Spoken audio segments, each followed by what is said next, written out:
As you can tell, I'm recording this. I was asked to do that. Okay, that's great. That's weird. All right.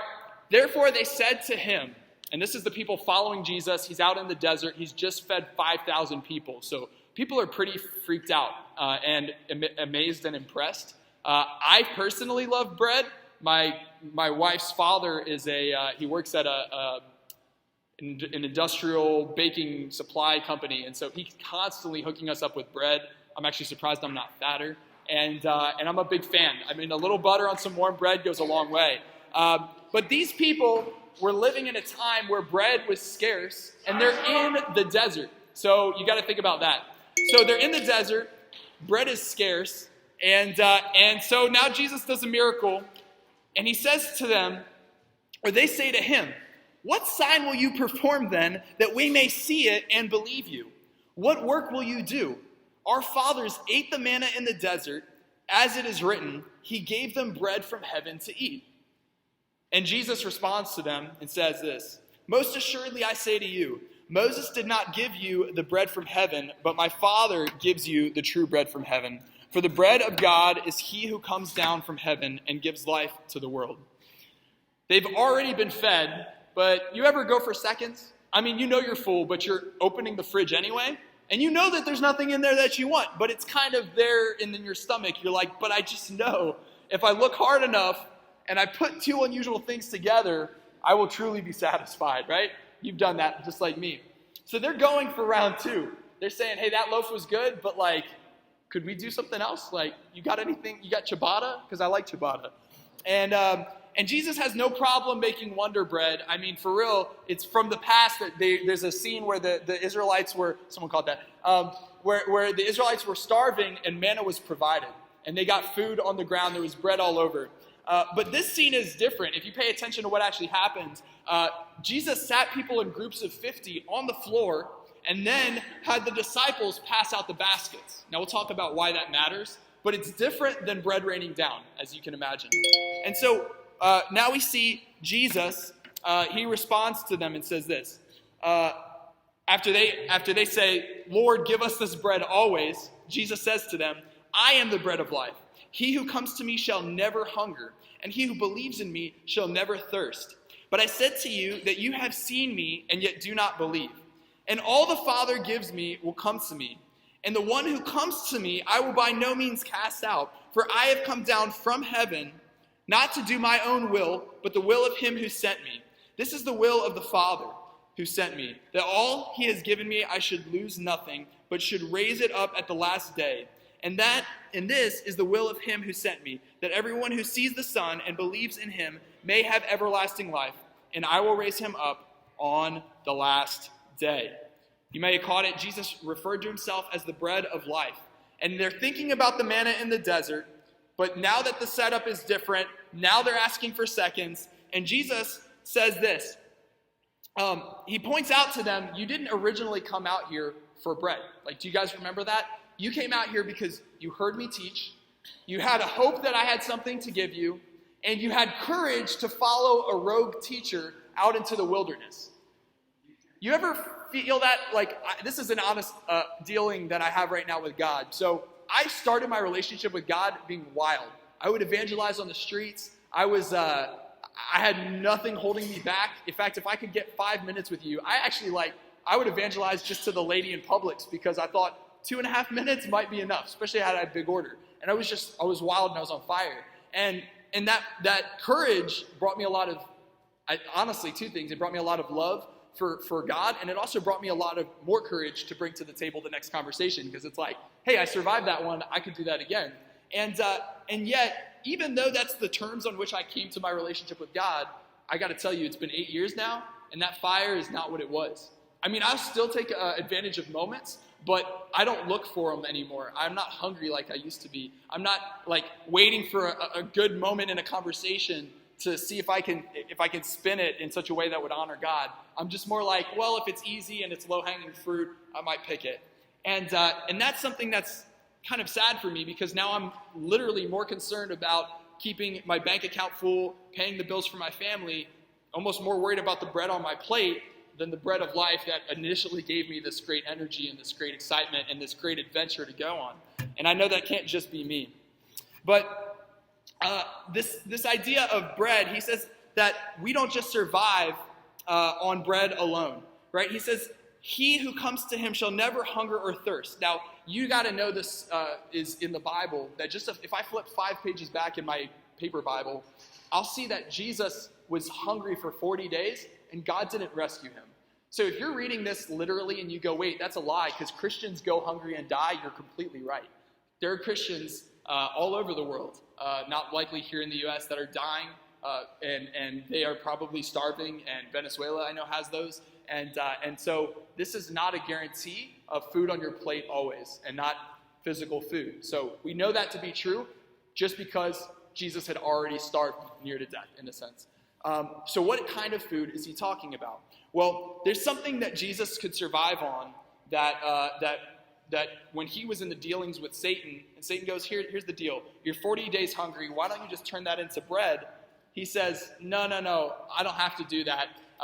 My bread, right, what I consume, what I survive on, what I subsist on is doing the will of my Father. I don't need physical food. Now, that's true in the sense that you actually need more than bread.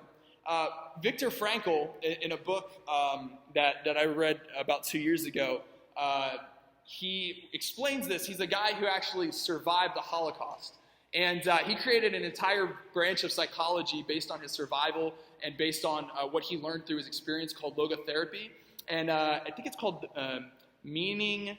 It's actually up there in the quote. Did I put it in the quote? No, I didn't. I'm sorry. It's a really good book. I can refer it to you afterwards. So Frankl said this: "We who lived in concentration camps can remember the men who walked through the huts, comforting others, giving away their last piece of bread. They may have been few in number, but they offer sufficient proof that everything can be taken from a man but one thing, the last of human freedom, to choose one's attitude in any given set of circumstances, to choose one's own way. And there were always choices to make. Every day, every hour, offered the opportunity to make a decision which determined whether you would or would not submit to those powers which threatened to rob you of your very self and your inner freedom, which determined whether or not you would become the plaything of circumstances, renouncing freedom and dignity to become molded into the form of the typical inmate." Jesus survived on this, and this is at least one thing you might write down or might remember. He said he survived on undying hope, and he encourages us to consume this bread, and he says that hope is available to us. Now, you can see from the Frankl quote, he's saying that there was bread in the camp, so little of it, that nobody was sharing. And he actually goes on to explain lots of people died in this camp. And people would still give that away. And he's saying it proved that there's something more than bread in the game. And this has got to be the bread that Jesus was talking about, the bread of undying hope. And in this specific text, when he talks about himself being the bread, something that's of great utility to know is that it's referring to these things, right? When he said, "They shall not be cast out," he's saying we can have a hope that will never be cast out from God's presence. When we can choose our own attitude, like Frankl said, to have freedom and dignity, this is the bread that can keep you alive even when there is no bread to keep you alive. Erich Neumann, there's a quote of his. He's a philosopher and a student of medicine in Berlin in the 1920s. He is a sort of this guy who was into mythology and also the Bible. And he explains why the terminology bread is important. I'm going to mention this just because a lot of us go, why would you talk about bread? And if you grew up Christian, you don't even realize kind of how weird it is that we talk about Jesus being the bread and think that that's really fascinating. Like if you're a non-Christian and didn't grow up in church, you're like, okay, you know what I mean? Like Jesus is bread. I'm not sure I get it. Clinton today gave me some lychees. If you've ever had them, they're delicious. I was sharing it with a bunch of people earlier. And he was saying, hey, but you got to bite through the skin and eat the flesh. I'm like, bro, don't say that. That sounds gross. But we say that all the time in church, right? We eat the flesh of Jesus. It's like, well, I grew up saying that, so that doesn't sound weird. But as soon as you tell me to eat the flesh of the fruit, I'm like, poor fruit, man. And what did it do to me? It felt weird. And so I get if you didn't come up in this kind of environment that this terminology is weird. But here is what Erich Neumann, a staunch atheist, explains at the very least about mythology and how this terminology works. He says, wherever liquor, fruit, herbs, etc. appear, and he's talking about in all mythology, and also in the facts in the Bible, as the vehicles of life and immortality, including the water and the bread of life, which we know as Christians, the sacraments of the host, and every form of food cult down to the present day, we have an ancient mode of human expression before us, the materialization of psychic contents, by which contents that we would call psychic, like life, immortality, and death, take on material form in myth, aka bread, and ritual, and appear as water, bread, fruit, etc., in a characteristic of the primitive mind. What is he saying? He's saying that bread is a reference to, throughout mythology and especially in the Bible, life, immortality, and death. And Jesus was saying, this bread, if you take this bread, you'll never be cast out and you'll live forever with me. He was talking about something eternal. Now, it's eternal in the sense that it starts now and it lives on forever. Like, think about the people who are written about in the book that Viktor Frankl wrote, and he started an entire branch of helping people based on seeing people who gave their last bread away. And his idea of what made people live changed completely because of these individuals. They lived on forever. Okay, so if you don't believe in eternity as far as living like forever as a individual with a conscience, that's fine. But could you at least accept that there's immortality in the sense that these people lived so courageously with such undying courage and honesty and hope that they, in at least literary form, have lived forever? And what kind of life would that look like if Christians, we adopted that level of undying hope and great courage and purpose? He goes on in John 6, and literally this undying hope is pretty beautiful, because when you think about it this way, Jesus is the fruit of the Garden of Eden. Now, you may know the story that mankind, when they sinned, they consumed a fruit. And now you understand why the fruit was significant, because it is common throughout even other religions, this concept of ingesting food and it applying to eternal life. And so this idea was brilliant, and it helped other nations understand that we're talking about life and death here. And then God kicks Adam and Eve out of the garden and says, you can't come back in. And he has an angel with a flaming sword saying, you can't get back in the garden. And why is that? Well, there's actually a guy that we see, Dr. Gage, right? Dr. Gage. So he gave us this point. A friend of mine and I go to this guy. He's a brilliant Greek scholar, Old Testament scholar. And he says the reason that they weren't allowed back in was so they wouldn't eat from the tree of life, which would make them live forever in a state of sin. So the whole rest of the Bible, and even in Monty Python and a lot of other things that aren't biblical, there's this constant pursuit of the water of eternal life or the tree of life. And so all of mythology carries this. Almost all great narrative stories have some concept of, if only I did this, I would live happily ever after at least, if not live forever. And so the whole search of the Bible is, where's the tree of life? And then Jesus dies on a stick, figuratively a tree. And we are supposed to, just take this into account real quick, we're supposed to consume, when we take the sacrament, consume a piece of Jesus in a sense. Again, this is figurative. And by consuming this, we're ensured we get eternal life. Who is the tree of life? It's Jesus. The search is over. The tree of life has been found.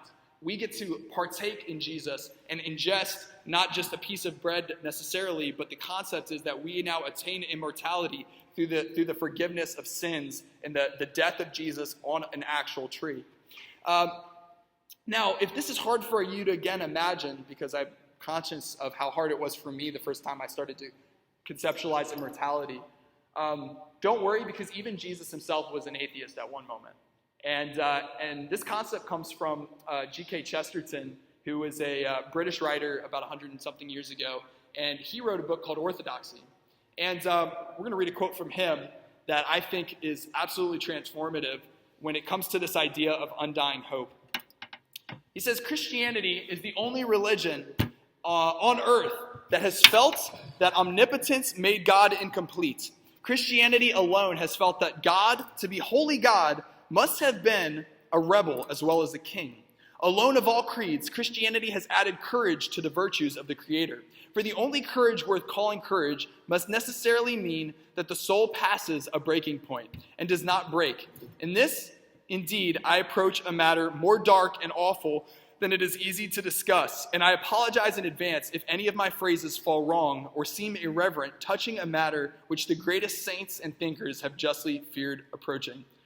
Doesn't that make you want to read next? All right. But in the terrific tale of the Passion, there is a distinct emotional suggestion that the author of all things, in some unthinkable way, went not only through agony, but through doubt.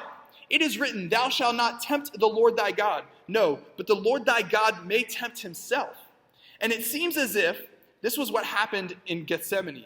In a garden, Satan tempted man, and in a garden, God tempted God. He passed in some superhuman manner through our human horror of pessimism.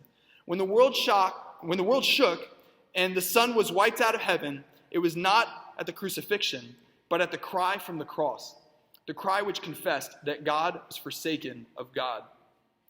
And now let the revolutionists choose a creed from all the creeds and a God from all the gods of the world, carefully weighing all the gods of inevitable recurrence and of unalterable power. They will not find another God who has himself been in revolt. Nay, the matter grows too difficult for human speech. But let the atheists themselves choose a God. They will find only one divinity who ever uttered their isolation, only one religion in which God seemed for an instant to be an atheist. Now, if you couldn't capture that in that 3-paragraph concept, he's saying that God in his weakest moment despaired of God, despaired of the goodness of God. He lost what was his undying hope, his unbreakable faith in the Father. And that gives great comfort to me. I read this for the first time this week, and I teared up when I read it. Because, to be honest, and this is partly relevant to a lot of the things that have gone on in my family for the last year and a half, in my marriage and in my personal life. But I have struggled more with my faith in the last 3 months than ever before. I've had days where I honestly thought I had to call my pastor, Pastor Doug, my boss, and say, to maintain my integrity and sanity, I think I have to quit. And I've even thought consciously of where else could I work? Because I personally don't feel well being in a place where my faith doesn't match what I'm preaching or what I'm trying to communicate. And so for me to stand up here in front of you guys and say, there's everlasting life, there's a creation narrative that's true, felt, to be honest, like fake. And so this is just an honest thing that I have to put out there. But what this text gave me, this combined with one or two other things in a conversation with my wife that was very helpful to my soul, I've realized that if Jesus, with all of the information portrayed in front of him, knowing he was so close to going to heaven, I mean, the relief was coming within hours, not to take away any of the pain that he felt on the cross or any of the agony of feeling God turn his face away from him. Jesus was essentially an atheist in a moment. And that was when heaven blackened. That gives permission, I think, to people like you and me with limited understanding, with tremendous burdens, with problems that are not easy to articulate, with just in our mind challenges, like you wouldn't know I'm having faith challenges and you wouldn't know the torment that they cause me, but I don't know what torments you. All right, I can't get in your head. I don't know the things that you may even perceive to be silly or past memories, things that happened to you when you were so small and you go, yeah, but those issues were so small, and I would come to you and say, yeah, but so were you. You were tiny. Sure, it seems small to you now that your dad did this or your mom was never that, but what is it causing you now? What kind of faith issues do you deal with? What kind of terrible pessimism and cynicism do you look at life with because of that? How has that made you bitter in a way that affects every relationship you're in? And is it okay to say that in the midst of all that we deal with, and also the fact that we have expanding technology and knowledge of what's going on in the world, I don't know if you knew this, but I always was told social media causes us pain and suffering because we compare ourselves with others, which I think is moderately true. But did you know that a fascinating kind of deal-breaking study has just been done? And they found that is moderately true, but that what's more true is that we suffer more when we see the suffering of those who we care about. Not just family members, but also populations that we care about or causes that we care about. So people suffer more from social media, not because I'm comparing myself to a better looking person in this room, but because I see that you're dealing with pain. I've had people come up to me brutally crying because they know what I deal with my kids and their medical issues. And I'm like, dude, I don't even cry like you. And I don't know why that is. It's a phenomenon to me.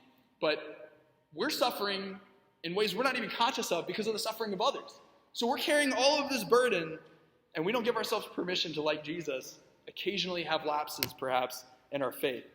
And that gives me one last thought, that the undying hope is perhaps what Jesus meant by saying, I am the bread. I will give you undying hope. But he also will give us courageously purposed life.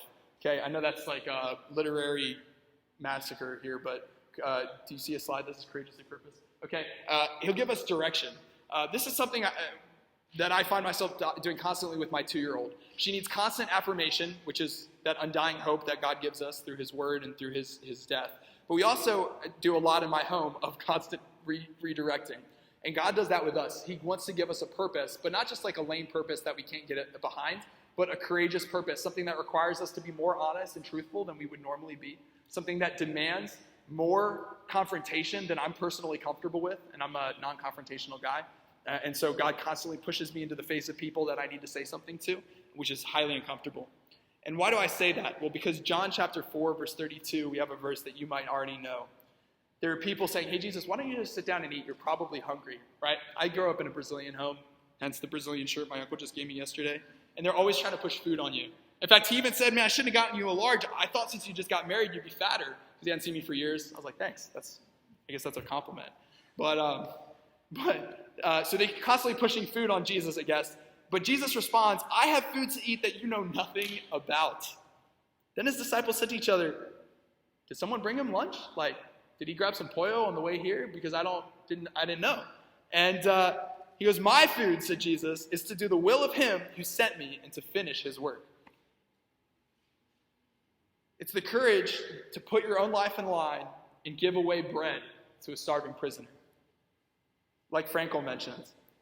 He mentions also that in this book that one way he could tell someone was about to die is the currency in the jail concentration camp was cigarettes. The camp guards would give you a cigarette if you did a good job, which is like not great pay.